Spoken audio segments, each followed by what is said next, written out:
You're listening to the Teach Better Talk podcast featuring expert educators eager to share progressive tactics to reach more students. Teach Better Talk is created by teachers and fueled by passion. Let's get started.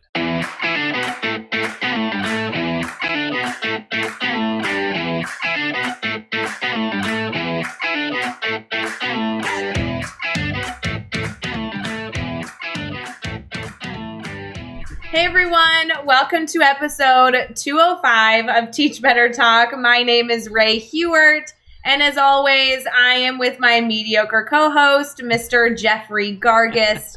Jeffrey, how are you?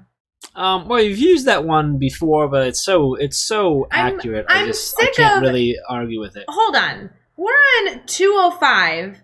I just have to, make up these words because our guests submit them and they're not nice. So I have to come up with decent ones. And mediocre, just be okay with mediocre, dude. I said I'm not going to argue with it. It was accurate. I said it was accurate. I don't know why you pointed it out, and now we're talking about it. And geez, this is the worst minute of a podcast. I love how you're saying that you make up the words as if you're inventing these words and you can't just Google words. But whatever. Anyway, hey, I'm doing well, Ray. Let's start this over. Hold on. Episode 205 of Teach Better Talk. Jeff Gargis, how you doing, buddy? I love your voice with there. Episode 205 of Teach Better Talk.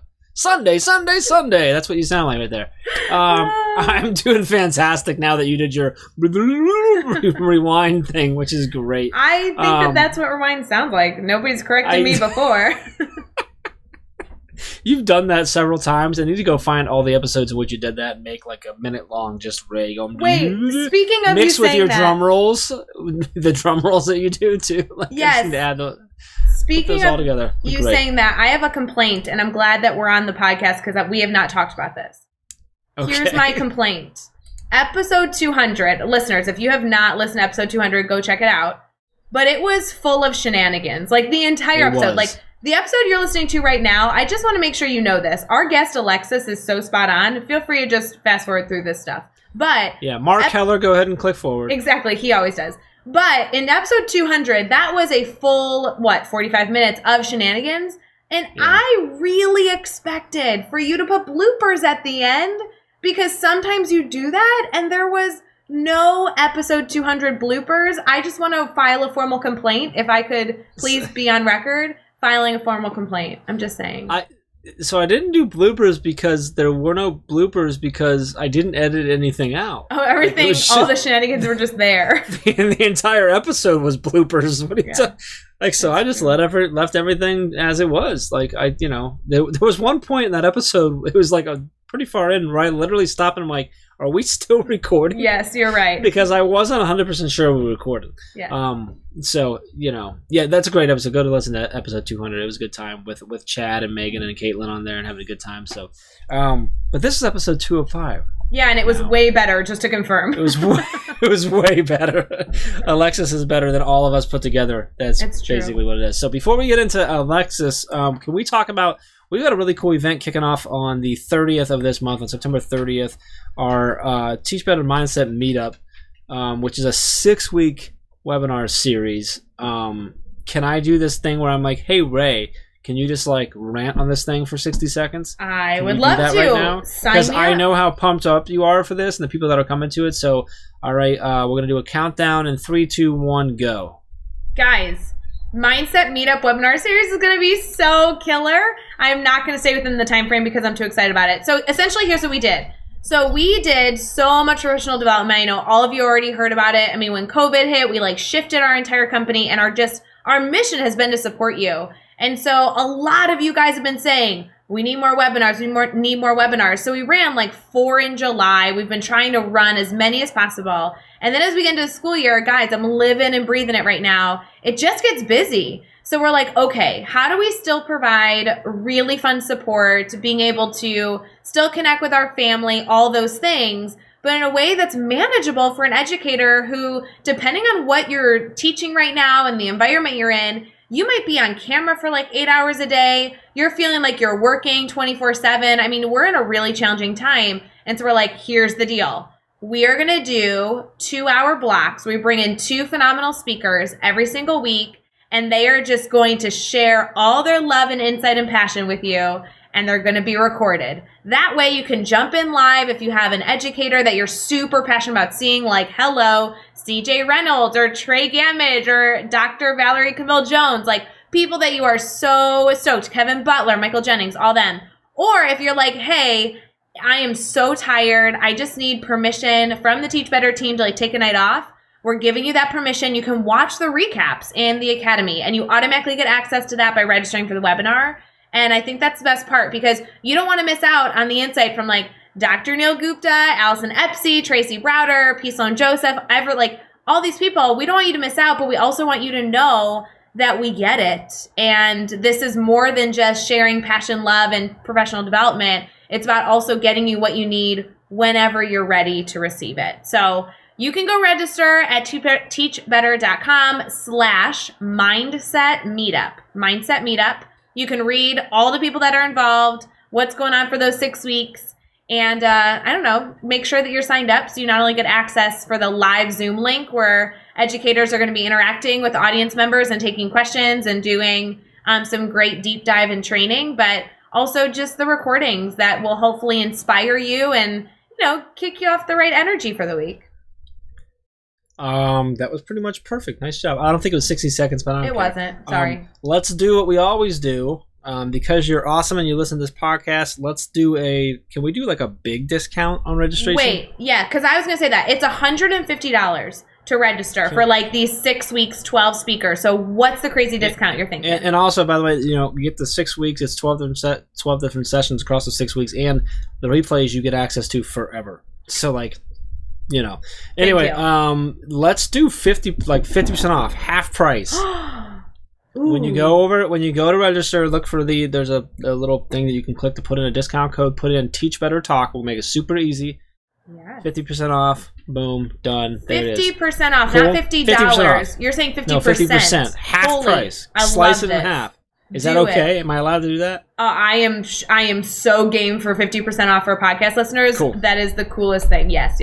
Awesome. So that's that. So teachbetter.com/mindset meetup and use the code teachbettertalk. Boom. Awesome. Loving it. Let's talk about this episode. Alexis Shepard is a 6th grade ELA teacher down in South Carolina, 9 years teaching, and holy cow, is she just passionate about what she's doing, about working with her kids, and also the work that she does to try and help educators just be their best self, to come back, to have this resilient mindset that she talks about that I love.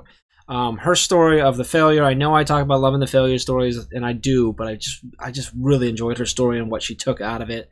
This was a fun episode. We had a great time with her. She was a blast. I think you're going to see a lot more of her in the Teach Better world. Pretty sure we got it convinced for her to start blogging with us at teachbetter.com, but we just had a blast. She is so passionate, so much value in this episode.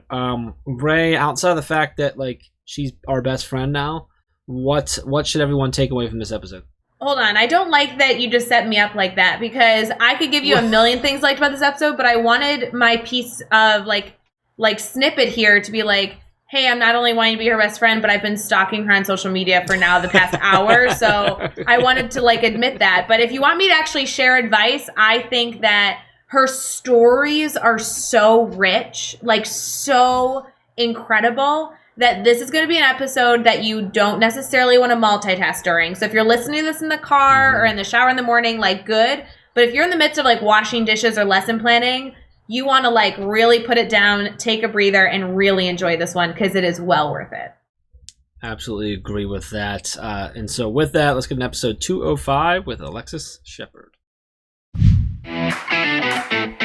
All right, guys, I'm hitting pause on this episode only to make sure that you have all the details you need for our Mindset Meetup webinar series.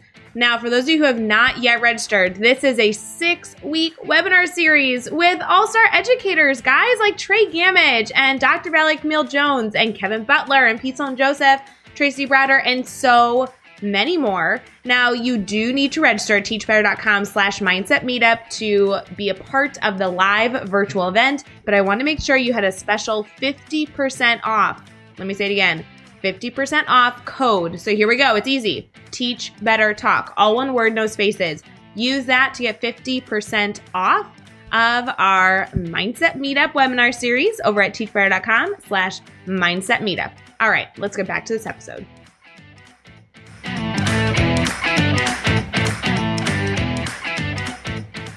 All right, we are here and we are chatting with Alexis Shepard. And Alexis, it's awesome to have you on. We've been chatting a little bit before we hit record and just excited to learn more about you and your story and everything you do. Before we get too far into all of that, how are you feeling right now? I am feeling good. I mean, I'm a little tired and slightly overwhelmed if I'm being completely honest, but I'm good. I'm definitely in a better space than I thought that I would be, especially after having started school back just a couple of days. Well, I'm so glad you're here, and I'm so excited to talk about school and going back and all the things you're doing right now, because you are a fellow 6th grade teacher, which I love because I teach 6th grade as well. But before we get too far into it, I want to make sure our listeners kind of hear all about you. So would you mind kind of sharing, if somebody asked you what you do, how would you best describe that? Sure. Yes. So I am a 6th grade ELA teacher. So I'm all things reading, writing, listening, speaking. ELA was actually my favorite subject in school. And so I actually love teaching it. And I love teaching my students how to be better listeners and better communicators. Like, that's my ultimate goal with my students. I teach in the upstate of South Carolina, specifically Clemson, if people are familiar with that. And on the side, or at least I like to say on the side, I help empower teachers towards wellness in hopes that better wellness for them will also lead to better experiences for our students. And perhaps those of us who, or those individuals who, so often become overwhelmed and frustrated, are able to find a sense of peace such that they're able to do their jobs with joy, and such that they're able to stay in classrooms longer if that's what they so. So kind of twofold there. All right, so anyone who knows me knows I'm going to dive into that because your on the side comments got me wondering what that means. So can you explain, is that just something that you would really enjoy doing, or do you have something established? Like, do you have like an organization or programs that you do, or is it just something that you're really passionate about? I'm just trying to, which way, I'm determining where my next follow-up questions are going to be is what I'm doing. Yeah, absolutely. So I love that too. So when I say on the side, it's kind of both. It's a combination of, it's a passion, and it's a passion that has grown into the ability for me to have some opportunities to do a little more with it. So I've done some sessions at some conferences.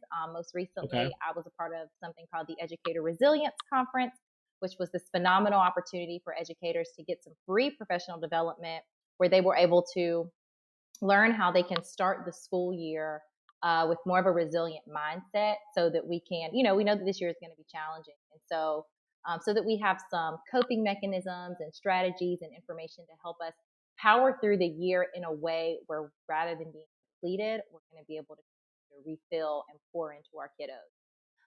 So it's a little bit of both. I'm extremely passionate about it, but the passion has led to a variety of opportunities for me to be able to do some one-on-one coaching with teachers who, desire it or need it, and to be able to reach people at conferences and on podcasts. So it's really been an amazing journey.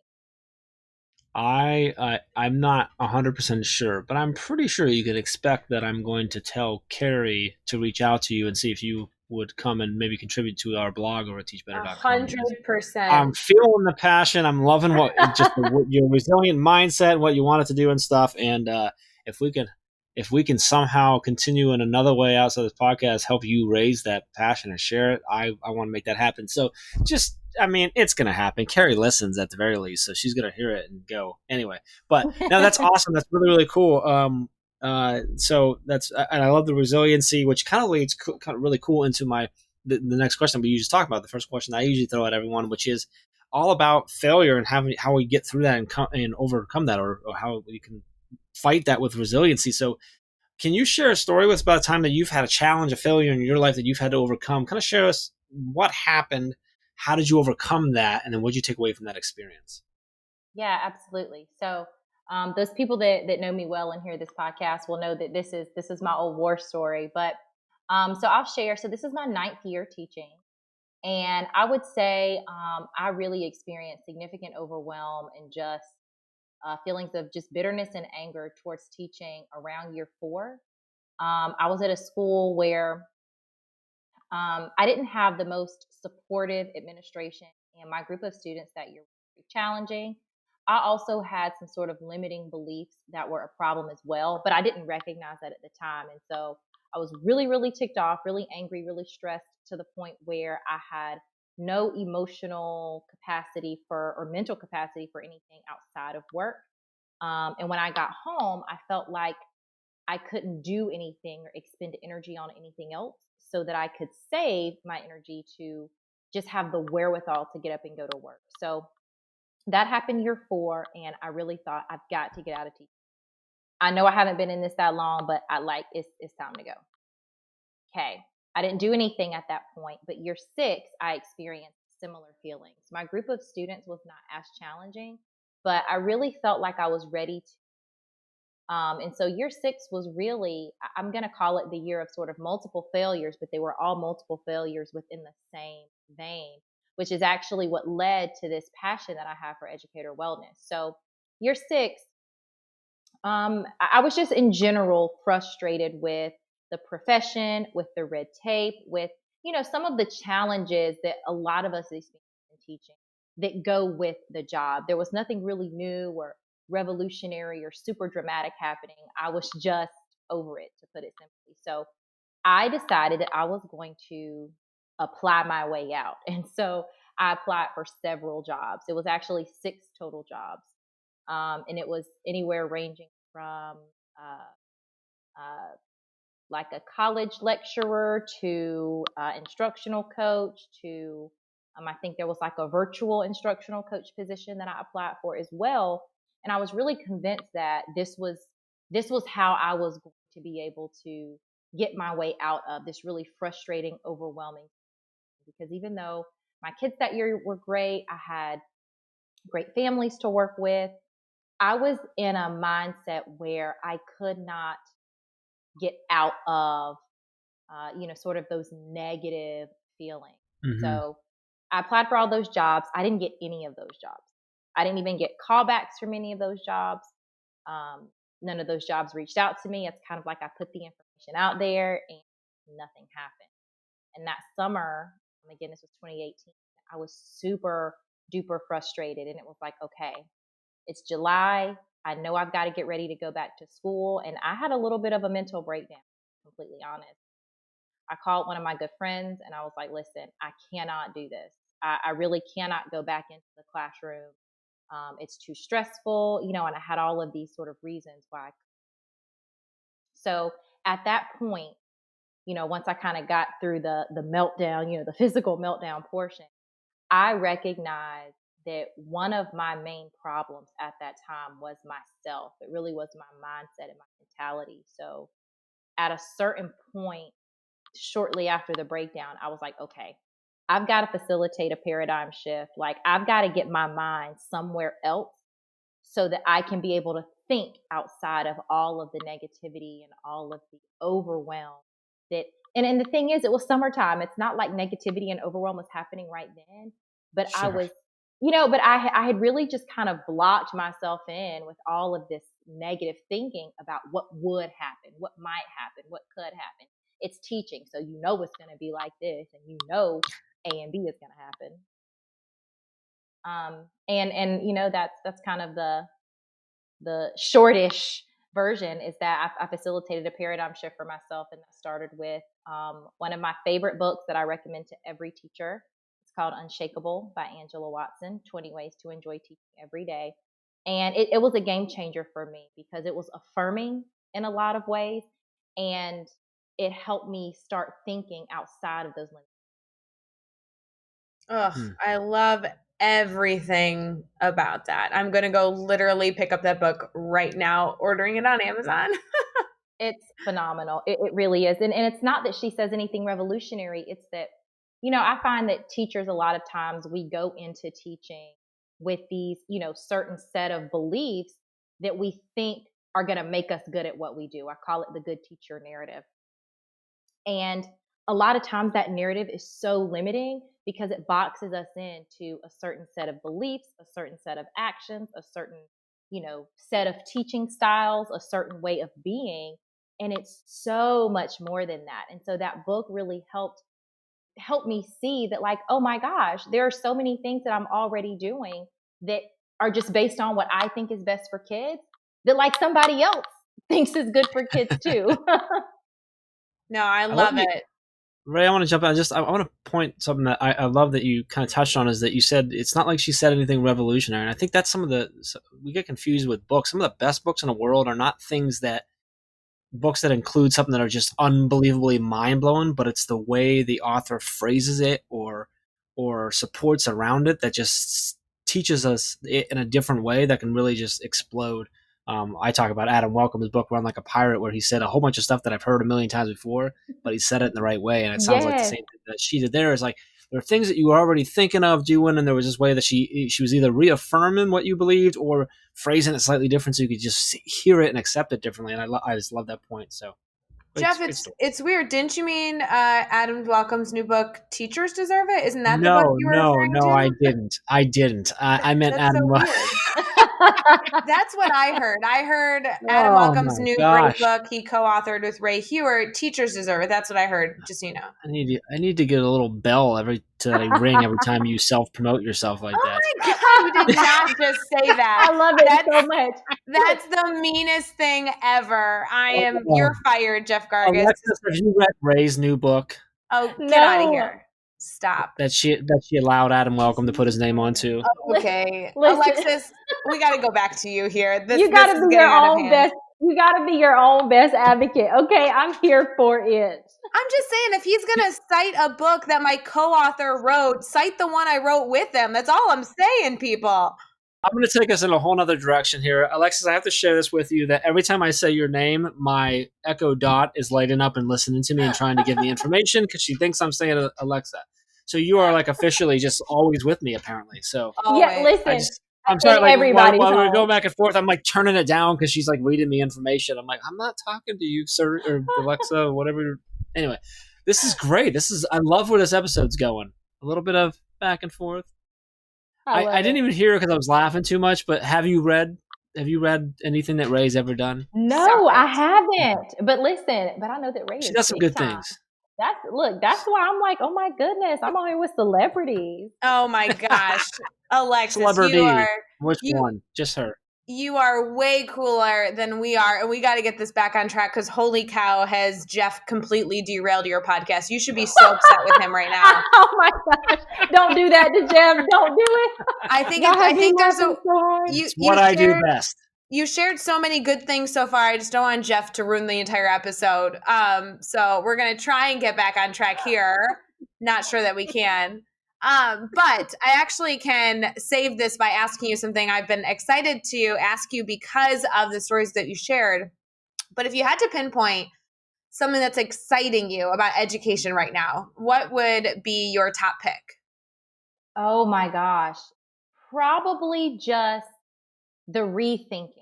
And I'm talking from a perspective of someone. I would say that I'm pretty good with change. I'm not someone that's resistant to change. At least that's not what I say about myself. Because we all know that our educational system has needed some overhaul for some time. But the overhaul that's needed is something that we know would never happen under normal circumstances.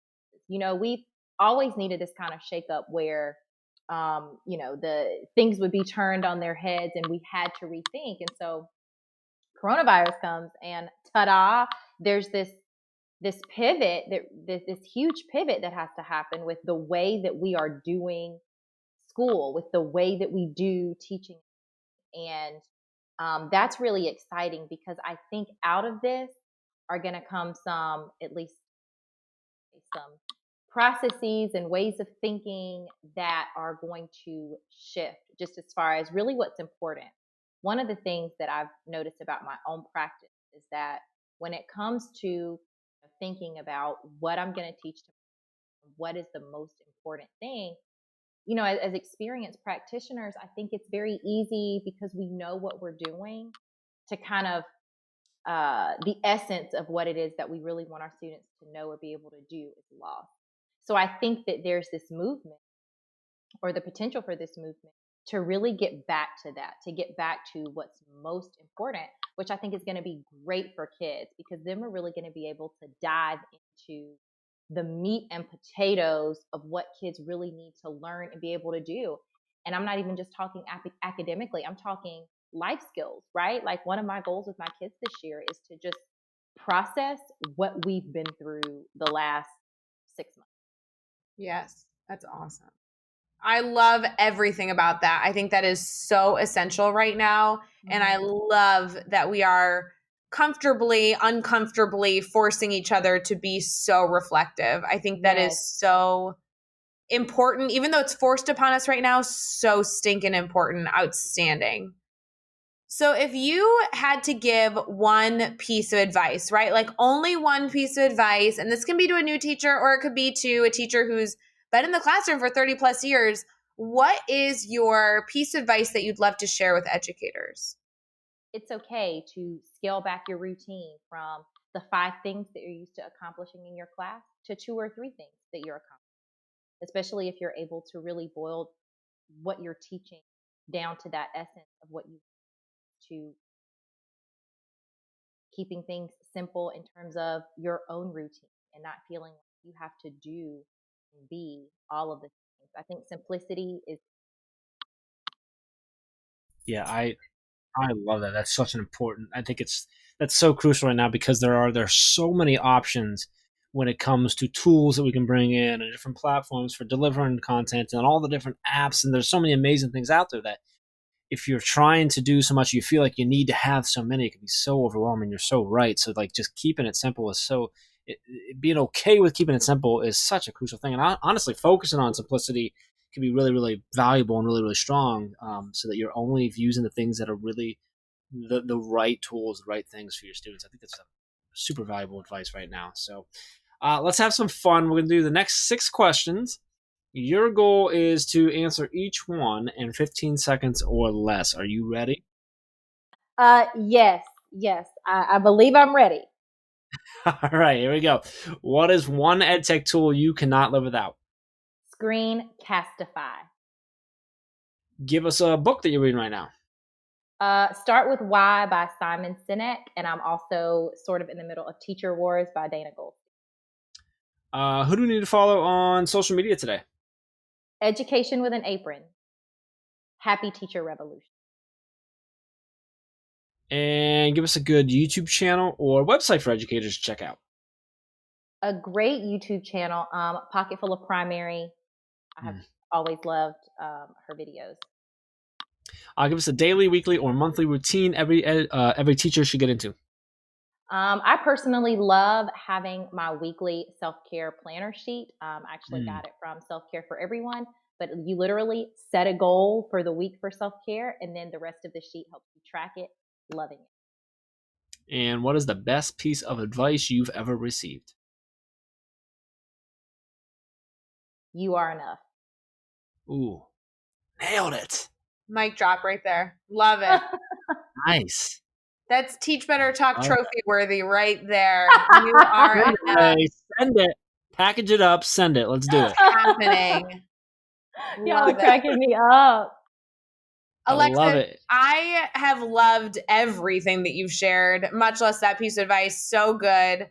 I want to make sure our listeners can stay connected to you, because I want them to continue learning from you and continuing the conversation around all these different things that you're passionate about. Would you mind sharing how they can stay connected? Absolutely. So it's super simple. On Twitter, Instagram, and Facebook, I am the Afro Educator. Afro Educator is all one word.